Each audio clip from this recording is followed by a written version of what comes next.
بسم الله الرحمن الرحيم نحمده ونصلي ونسلم على رسوله الكريم أما بعد ثم بعد هذه المسامحات الثلاثة قد تسامح في أمثلته حيث قال كالوضوء والجهاد والقدرة۔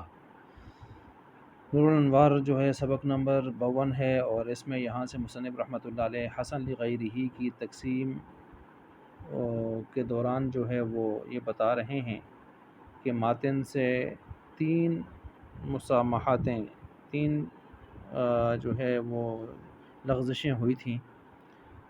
پہلے تو ان کو بتا رہے ہیں، ان کی طرف اشارہ دے رہے ہیں۔ اور تین لغزشیں کون سی تھیں آپ کے علم میں ہوگا؟ ایک تو انتشار ضمائر تھا کہ ایک کلام کے اندر جو ہے وہ انتشار ضمائر چل رہا تھا۔ دوسرا او یکون حسنا لحسن فی شرطہ کو مستقل، اس کو ایک چھٹی قسم بنا دیا تھا، اور وہاں پر یہ گزرا تھا کہ اس کو چھٹی قسم بنانے کے بجائے یہ تو پہلی 5 قسموں کے لیے شرط بن رہی ہے، یعنی قدرت جو شرط بن رہی ہے پہلی 5 قسموں کے لیے، تو آپ نے اس کو چھٹی قسم بنا دیا۔ تیسرا یہ کہ بعد ما کان حسنا لمعنى فی نفسه او ملحقا به، اس کے بعد او لغیرہ کی قید ذکر ہونی چاہیے تھی، وہ نہیں ہے ذکر۔ تو یہ تین لغزشیں پیچھے گزری، مصنف رحمۃ اللہ علیہ کے جو ہے وہ واضح کی تھی ملا جیون نے۔ اب کہتے ہیں اس کی جو مثالیں دے رہے ہیں، مثالوں کے اندر بھی مسامحت سے کام لیا گیا ہے، اس میں بھی کچھ کہیں کہیں اس طرح کی لغزش کھائی ہے۔ اب وہ آگے مثالوں سے کہ جو ہے وہ جب مثالیں آئیں گی تو مثالوں سے ہم واضح کریں گے۔ تو سب سے پہلے حسن لغیرہ کی پہلی مثال جو وضو کی صورت میں دے رہے ہیں کہ وضو جو ہے وہ معمور بھی ہے، اور بذات خود اس میں کوئی حسن نہیں ہے۔ کیوں؟ اس میں جو حسن آیا ہے وہ تو ادائے صلاۃ کی وجہ سے آیا ہے، نماز ادا کرنے کی وجہ سے، وہ عبادت مقصودہ ہے، اس کی وجہ سے اس میں حسن آیا ہے۔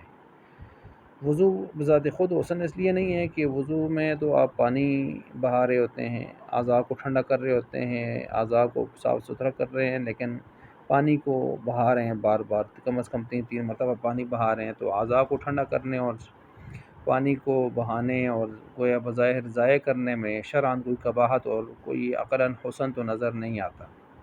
تو لہٰذا اس میں تو ایک درجہ، ایک گنا جو ہے قباحت نظر آتی ہے کہ آپ پانی ضائع کر رہے ہیں۔ لیکن جب اس نماز کا آپ ارادہ کرتے ہیں تو اس نماز عبادت مقصودہ ہے، تو اس کی وجہ سے یہ بھی گویا عبادت مقصودہ کی طرح ہو جاتا ہے، اور جس پر باقاعدہ ثواب مرتب ہوتا ہے پھر، اور جس چیز پر ثواب مرتب ہو وہ پھر حسن کہلاتا ہے۔ تو لہٰذا وضو حسن ہوگا، لیکن نماز کی وجہ سے ہے، اور جو چیز غیر کی وجہ سے حسن ہو تو وہ حسن لذاتی ہی لعینہ ہی نہیں ہوتی، حسن لغیرہ ہوتی ہے۔ لہٰذا وضو کیا ہو گیا؟ حسن لغیرہ ہی۔ اب وضو ادا کر لینے سے نماز تو ادا نہیں ہوتی، نماز کو الگ سے آپ کو ادا کرنا پڑتا ہے، تو گویا آپ نماز الگ سے ادا کریں گے تب یہ حسن لغیرہ کی پہلی قسم ہو گئی کہ وضو حسن لغیرہ کی پہلی قسم ہو گئی کہ وضو کر لینے سے نماز ادا نہیں ہوتی، بلکہ نماز کو آپ الگ سے ادا کرتے ہیں، الگ سے ادا کرتے ہیں۔ تو یہ پہلی قسم وہی ہوگی لا یتعدی بنفس المامور بہ، کہ غیر کو الگ ادا کرنا ہوگا اور نفس معمور بھی کو الگ سے ادا کرنا ہوگا، ایک ہی فعل میں، ایک ہی عمل میں دونوں ادا نہیں ہوں گے۔ اچھا، بعض حضرات نے یہاں پر ایک اعتراض اٹھایا ہے کہ وضو کو آپ نے حسن لغیرہ ہی کہا ہے، حالانکہ وضو کو حسن لذاتی ہی ہونا چاہیے، کیونکہ وضو میں طہارت تو ہے نا، طہارت حاصل کرنا ایک اچھی چیز ہے نا، بری چیز تو نہیں ہے، تو پھر اس کو آپ کیسے کہتے ہیں کہ یہ ذات کے اعتبار سے حسن نہیں ہے؟ تو اسی وجہ سے شریعت نے وضو پر مداومت کرنے کو جو ہے وہ مستحب اور مندوب قرار دیا ہے نا، تو شرعاً جو چیز مندوب ہوتی ہے وہ حسن ہوتی ہے اپنی ذات میں، تو پھر وضو کو تو بذات خود حسن لعینہ ہی اور لذات ہی ہونا چاہیے۔ تو لہٰذا یہ مثال کوئی مناسب نہیں بنتی، اس کی جگہ پر دوسری مثال جو ہے وہ زیادہ مناسب بنتی ہے۔